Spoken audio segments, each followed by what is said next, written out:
Hi, I'm Doreen. Thanks for joining us. It's important that you watch part 1, 2, and 3 first because they all build on each other. We just left off with part 3. That's where we added 4 fun techniques, or gems as we call them, to make our practicing easier. Just when we thought we were finished practicing just the notes and the counts, we realized that we could go the distance and sound even better with some finishing touches. Plus, we really enjoy the icing on the cake, so to speak. That's when we added the wow factor.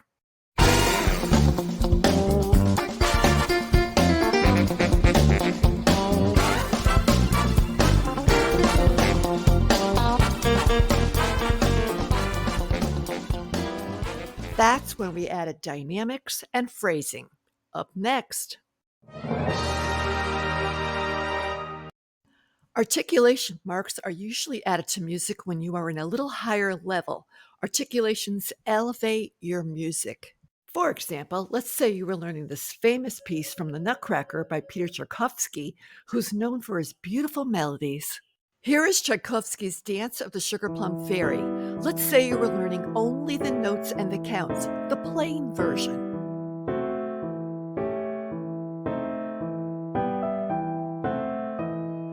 Okay, you learned the basic notes and counts, but it's got so much more potential. Here comes the icing on the cake. When you look for the articulations, you will see that they're all staccato pops, imitating a violin playing pizzicato, plucking the string. Why the staccatos? In the introduction, Peter's violins are introducing an enchanting, light little fairy hopping around.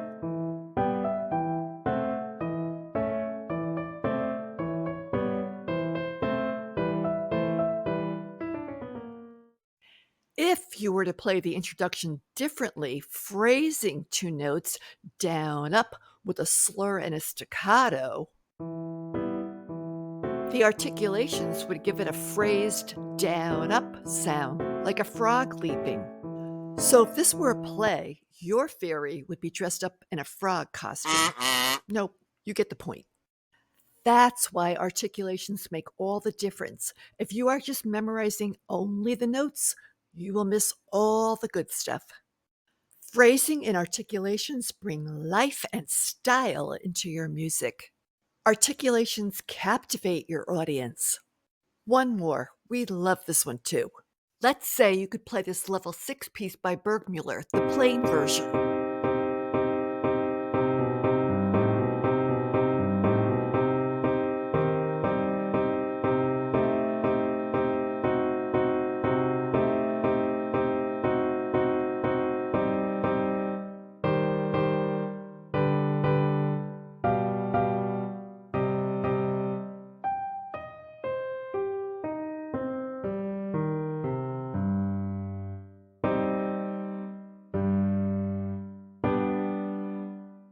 Okay, but when you add in the dynamics, phrasing, and articulations, watch it come alive.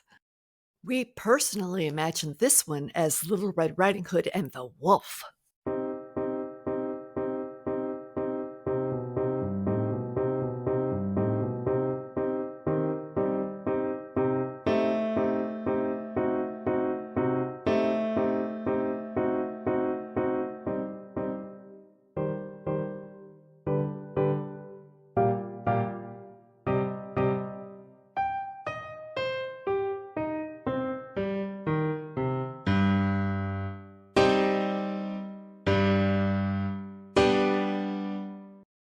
The plain version of your piece is like looking at a plain, boring building.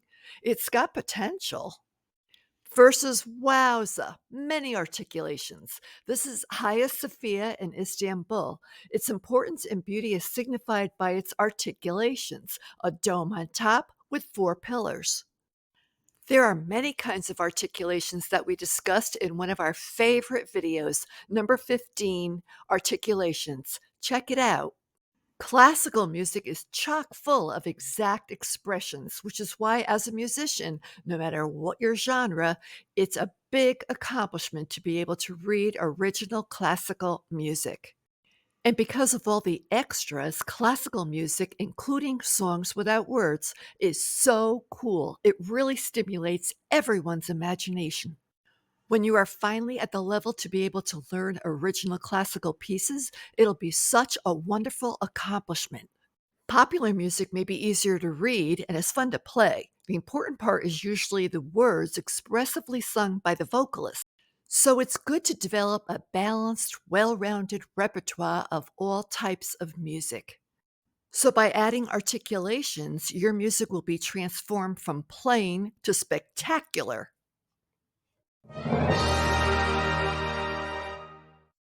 The recommended tempo of your piece is found at the top left of your music.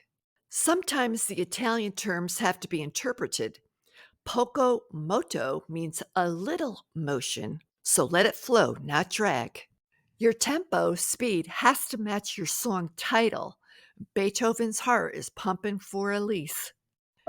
You don't want Beethoven to sound like he's falling asleep on his date with Elise.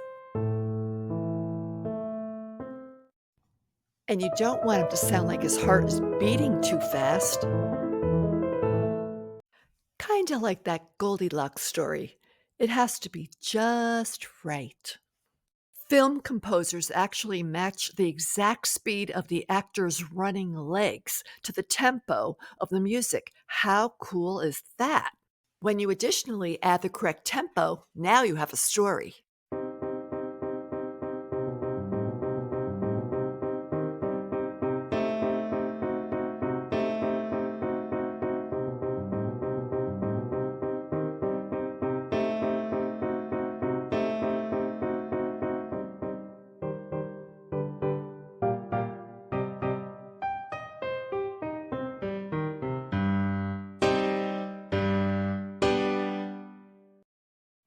Did you hear the difference in the change of tempo? Creepy.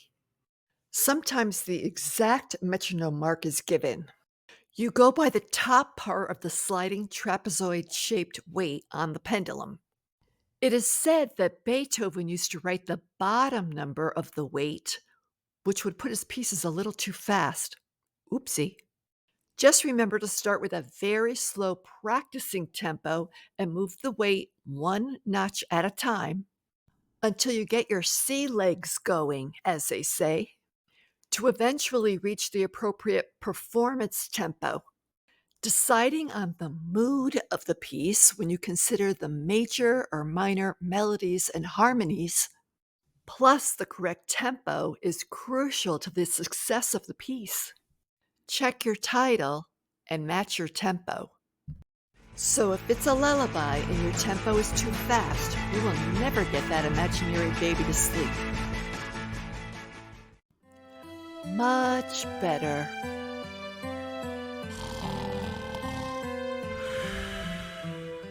Matching the title to the tempo directly affects the energy and emotional impact, the mood, and connection of your listener. Remember when your pieces were plain with just the notes and counts? Now you know how to make your music stand out and enjoy the icing on the cake.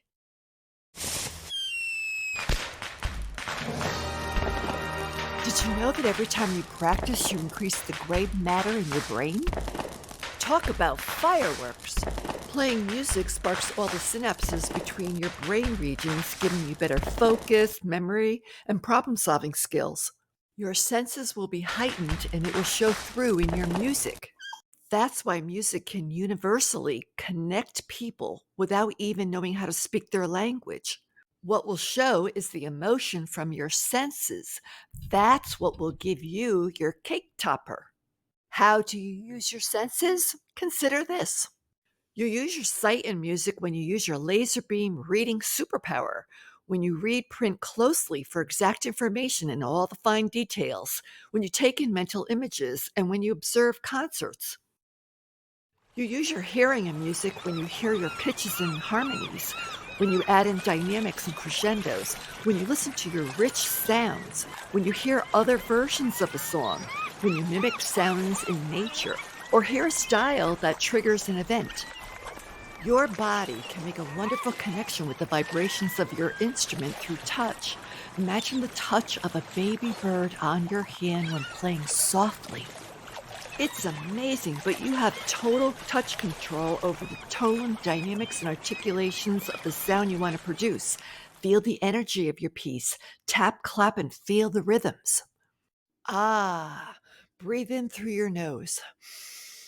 The trigger of a smell can transport us to a nostalgic memory. How to apply smell? If you're playing staccato, imagine eating warm buttered popcorn. You have a flowing piece, imagine the calm, beachy salt water. A tarantelle, smell delicious Italian bread. A minor piece, imagine smelling something sour.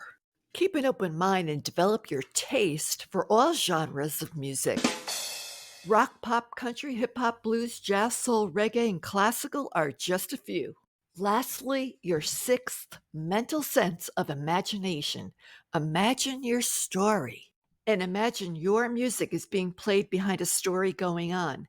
Can you feel the emotion of your senses at work?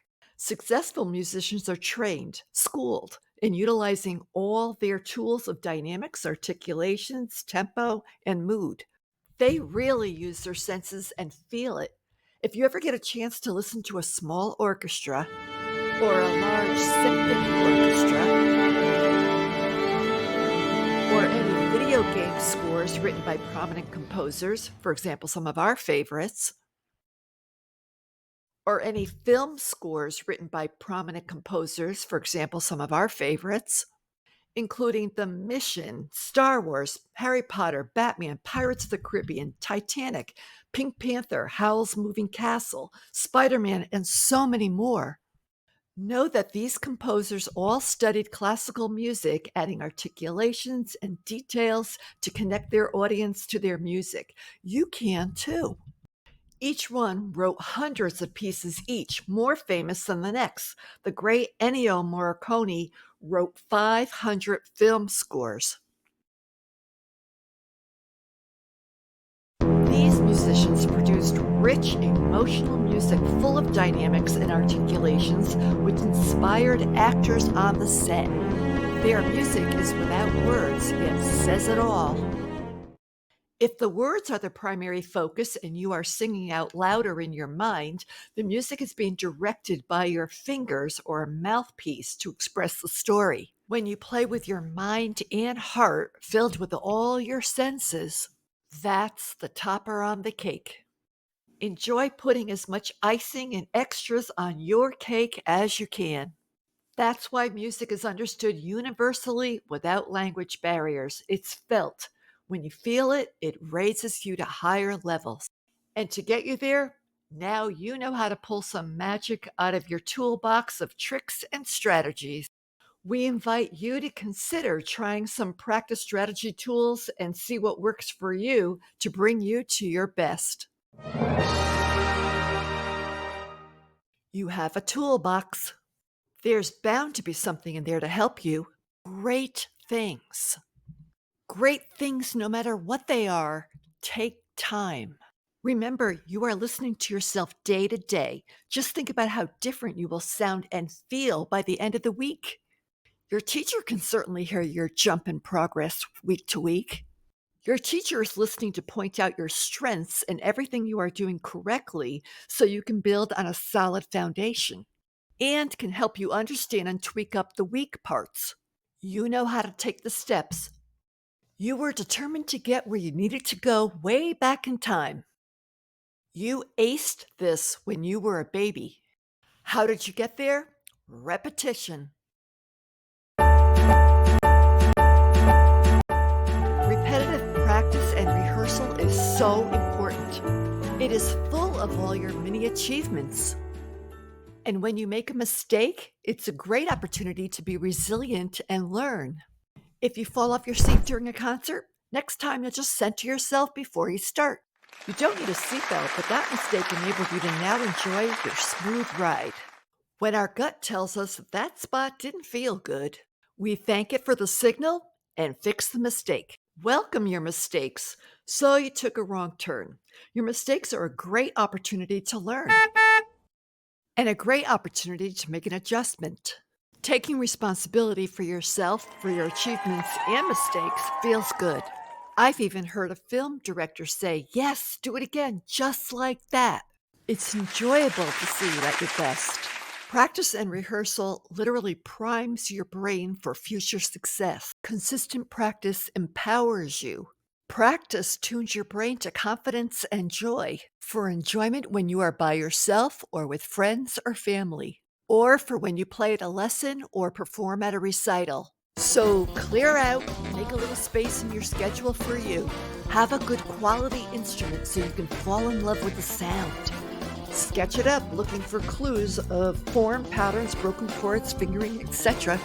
Then bite off a little bit at a time. And add the special extras that just make you stand out and feel good. Value your skill, appreciate how far you've come. Check in with your gut. If your progress feels good, you are on track. If it doesn't feel good, it's just a signal that some part needs attention. It's that simple. What a great signaling system that you can use for all life situations. A win-win.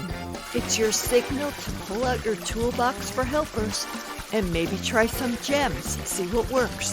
The strategies will make it easier and fun, so you can bring a little joy into your day. Oh, and you are not alone.